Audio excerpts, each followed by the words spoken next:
y 100 News.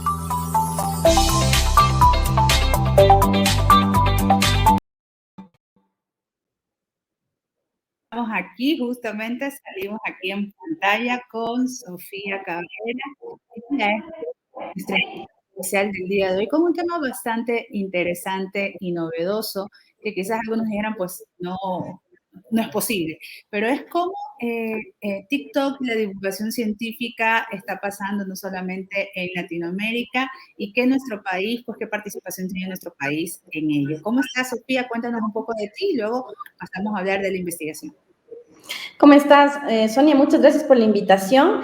Para mí, encantada de poder contarles a ustedes un poco lo que estamos revisando con las nuevas redes sociales, ¿no? Porque es darnos cuenta que las nuevas redes sociales son los nuevos medios y por lo tanto son plataformas nuevas que nos permiten desarrollar contenidos diferentes, interesantes, interactivos para llegar a otras audiencias. Y justamente un poco estábamos conversando en el preámbulo.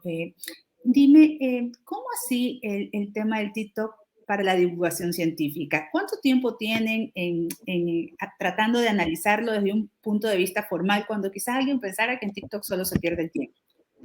Bueno, TikTok vemos que es una de las redes sociales que tuvo mayor crecimiento durante la pandemia de COVID-19. TikTok nace en el 2016. Estamos hablando que es una red social que tendría 6 años de vida, pero sus últimos 2 años han sido sus 2 años de mayor crecimiento.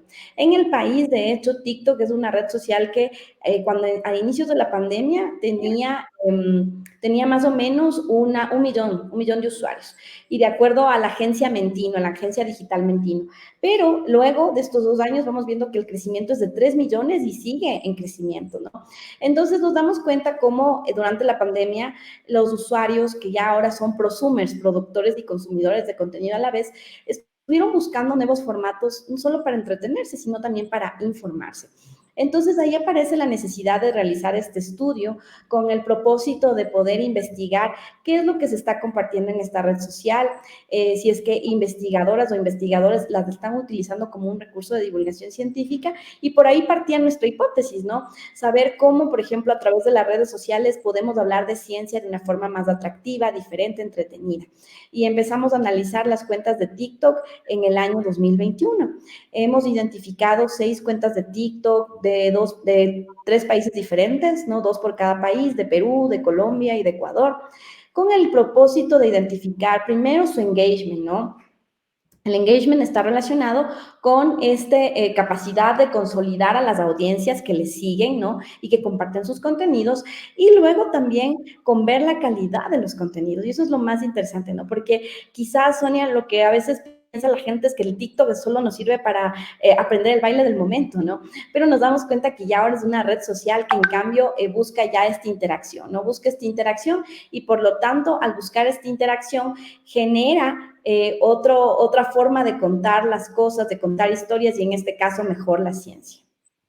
Y justamente para hablar un poco sobre estos procesos de divulgación científica en TikTok, voy a invitar a Efraín para que también comparta con nosotros aquí la pantalla. Te cuento que Efraín es el director pues de acá de la radio y también pues un muy ferviente defensor de que la investigación científica pues debe difundirse y en nuevos formatos para estar cerca de las personas. Y cuéntanos un poco, para que Efraín también se incorpore aquí a la entrevista, cuéntanos, Ecuador, ¿qué está mostrando Ecuador al mundo respecto a la divulgación científica a través de TikTok?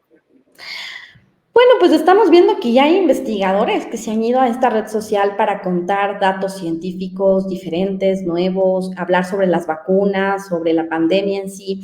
Y hay un caso específico que es el caso de la Universidad Católica de Quito, que es el proyecto Conciencia PUSE, ¿no? Que es un proyecto de divulgación científica en donde los chicos y las chicas son jóvenes estudiantes de comunicación o graduados en comunicación y ellos están abordando esta temática del tema de ciencia de cambio climático, de las vacunas, del reciclaje, de nuevas investigaciones en cualquier área, en antropología, en química, en física y todo, pero lo abordan en una forma de sketch cómico, entretenido. que cautiva a la audiencia. Ellos están dirigiendo netamente a una audiencia joven, que son los futuros postulantes de la universidad o los mismos estudiantes universitarios, ¿no? Y entonces ha generado un gran impacto, ¿no? Es la cuenta de TikTok para divulgación científica en Ecuador que tiene mayor alcance actualmente, ¿no? Y que se está posicionando con más de 200,000 seguidores y con más de 4 millones de me gusta, ¿no? Porque hay que ver que TikTok tiene otra medición en las redes sociales, ¿no? Quizás aquí lo que se mide más son el número de likes, ¿no? Y también el número de veces de reproducción, que es diferente a lo que vemos en otras redes sociales como Twitter, por ejemplo. Sofía, bueno, gracias Sonia primero por permitirme estar con ustedes aquí. Qué bueno y qué importante es escuchar que las redes sociales ya no solamente están siendo utilizadas para, como usted decía, el baile preferido del momento, sino para divulgar ciencia. Qué interesante. Yo soy un ferviente admirador del tema de la divulgación de ciencia. Creo que hay que democratizar la ciencia, ¿verdad? Y qué bueno hacerlo a través de esto. Pero, por ejemplo, falta mucha iniciativa por parte de los que usamos esa ciencia para poder divulgarla de esa manera. ¿Qué hacer? ¿Cómo capacitarse para esto, Sofía? Topa un tema que me interesa hablar. Justamente vengo terminando mis estudios de doctorado y mi tesis abordó el análisis de las estrategias de divulgación de las universidades ecuatorianas, ¿no? Y en ese sentido era ver cómo las universidades han hecho esfuerzos para desarrollar propuestas de divulgación en espacios públicos a través de ferias, a través de eventos, de panels, conversatorios, cafés científicos o este tipo de canales como el de TikTok o canales en YouTube o cuentas en Twitter o en Facebook, ¿no? Entonces, yo creo que lo primero que tenemos que tener en cuenta es la diferencia entre difusión y divulgación científica, ¿no? Y que la difusión es una difusión entre pares, ¿no es cierto? Cuando yo realizo una investigación, pues lo que hago es escribir un artículo científico que va a ser publicado luego en una revista especializada y se publicarán los resultados de investigación para los pares académicos que son las personas que manejan ese lenguaje. Esa es la difusión. Esa es la difusión, exactamente. Y la divulgación llega a la sociedad. La divulgación científica busca desarrollar nuevos lenguajes con nuevos formatos para poder llegar a diferentes públicos que no sean especialistas en el tema, ¿no? Y la pandemia de COVID-19 pues nos dio la razón y la necesidad de, por ejemplo, que la gente diferencie qué es un virus y una bacteria, que hasta ahora vemos que todavía no se diferencia, ¿no? O por divulgación, perdón, divulgación viene de divulgar como algo vulgar, algo que sea común, ¿verdad? Hay muchas corrientes. Exactamente. Hay muchas corrientes y hay muchas denominaciones. En América Latina podemos encontrar varios nombres como comunicación pública de la ciencia, comunicación de la ciencia, apropiación social de la ciencia y divulgación científica. De hecho, teníamos otros temas que son, por ejemplo, el popularización de la ciencia. Entonces, sí, divulgar es la palabra, ¿no es cierto? Venía de esto de hacer, como de vulgarizar los conocimientos científicos. Entonces, dentro de esa área hay mucha data, información de eso, pero claro, las universidades no están entendiendo la importancia de ese tipo de actividad, porque siguen apareciendo en los repositorios las grandes investigaciones, tanto de pares, de profesores y de estudiantes o de instituciones, pero se queda ahí en ese repositorio y no es transmitido para los demás. ¿Qué está pasando ahí, Sofía?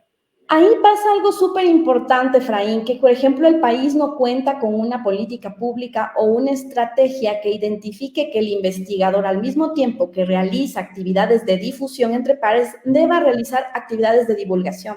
Entonces, quienes hacemos divulgación científica, comprendemos el compromiso que es a nivel social de llegar con esos conocimientos a la ciudadanía, pero todavía no termina siendo un proceso que esté institucionalizado en las universidades. Entonces, las instituciones que lo realicen son instituciones que están comprometidas, que conocen el valor, que saben que es importante, pero al no existir, por un lado, la institucionalización, no va a existir, por otro lado, de los actores, la parte del compromiso, ¿no?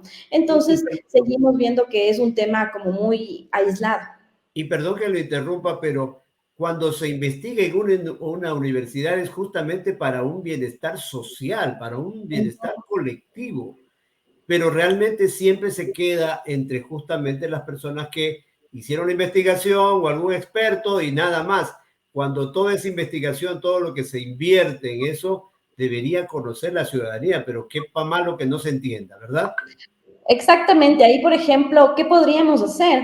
Pues desde las universidades, cuando lancen convocatorias de procesos de investigación, uno de los ítems que deberían indicarse dentro de la entrega de los resultados de los proyectos de investigación es al mismo tiempo que se presente una propuesta de divulgación, ¿no? Una propuesta en la cual las y los investigadores, al presentar los resultados de investigación entre pares, luego puedan encontrar esa información para entregarle a la ciudadanía, ¿no? Ahora, Para poder... hay una pregunta corta, y perdón que le interrumpa tanto, pero el tiempo es corto. ¿Hay necesidad de periodismo científico o el propio investigador lo podría hacer? Son dos cosas diferentes. Ha topado un tema interesante también. Por otro lado, el país necesita profundizar en el periodismo científico. Necesitamos periodistas que puedan cubrir temas de ciencia, al igual que cubren otras fuentes como política, como economía. Y por otro lado, necesitamos que los y las investigadores adquieran herramientas de comunicación para divulgar estos conocimientos. Entonces, imagínense, sería un match perfecto, ¿no? Los investigadores que saben divulgar y por otro lado, los periodistas que saben cubrir temas de ciencia, y de esta forma podríamos llegar a la sociedad. Sonia, por favor, continúe. Sonia, que está al otro lado del mundo, se integra inmediatamente. Sí, justamente le había puesto en pantalla un poco la cuenta de Conciencia para que nos explique qué es lo que estaban analizando, y podemos ver que realmente aquí los chicos son los protagonistas justamente en el tema de la divulgación de la ciencia. Y quería eso consultarle a Sofía, ¿no? El tema de ser prosumidor de contenido es también ese desafío para las universidades, ¿no? Darle el protagonismo a profesores, investigadores y a los alumnos. ¿Cómo eso se puede acelerar? Primero, romper el paradigma, ¿no? Aquí estamos rompiendo muchos paradigmas. Y luego yo creo que, por ejemplo, de cosas muy sencillas, ¿no? En los currículums académicos, en las clases. Yo, por ejemplo, ahora soy profesora de periodismo y en la universidad siempre buscamos con los estudiantes en hacer productos prácticos, ¿no? Y siempre productos que estén fomentados en trabajar eso. Nosotros también tenemos una cuenta en TikTok que se llama Un Shot de Ciencia, y ahí también publicábamos información sobre temas de ciencia para la ciudadanía. Entonces, yo creo que aquí entra la capacidad, por un lado, desde la parte formal, ¿no? El tema de currículos, de trabajo con los estudiantes, pero por otro lado también entra el tema de la motivación, que podamos motivar a las nuevas generaciones de científicas y científicos, quienes están estudiando carreras de ciencia, a aprender a comunicar, ¿no? De esta forma diferente y a poder llegar a la sociedad. Y lo mismo pasa con quienes están estudiando carreras de comunicación y periodismo, para que se involucren en esta nueva área de la ciencia y sobre todo esta área del conocimiento que, como siempre les digo a los estudiantes, la ciencia nunca va a pasar de moda porque cada día tenemos un espectáculo de ciencia diferente y muchas noticias de ciencia que son relevantes, y que si le damos la posibilidad de que la gente, el ciudadano de a pie, la persona que está quizás trabajando en la calle y todo lo demás, pueda tener este conocimiento científico, va a poder resolver cuestiones de su vida diaria, ¿no? Porque vamos a entender que la ciencia está en nuestro entorno. Queremos agradecer muchísimo a Sofía, interesantísimo sus opiniones. Yo también soy un enamorado de la divulgación de la ciencia, porque obviamente no puede quedarse en esos repositorios en donde las arañas y otro tipo de bichitos se quedan con todo ese conocimiento. Gracias por su presencia, Sofía, aquí en Media Time. Muchísimas Gracias, Sonia. Bueno, vamos a un corte y luego regresamos con más.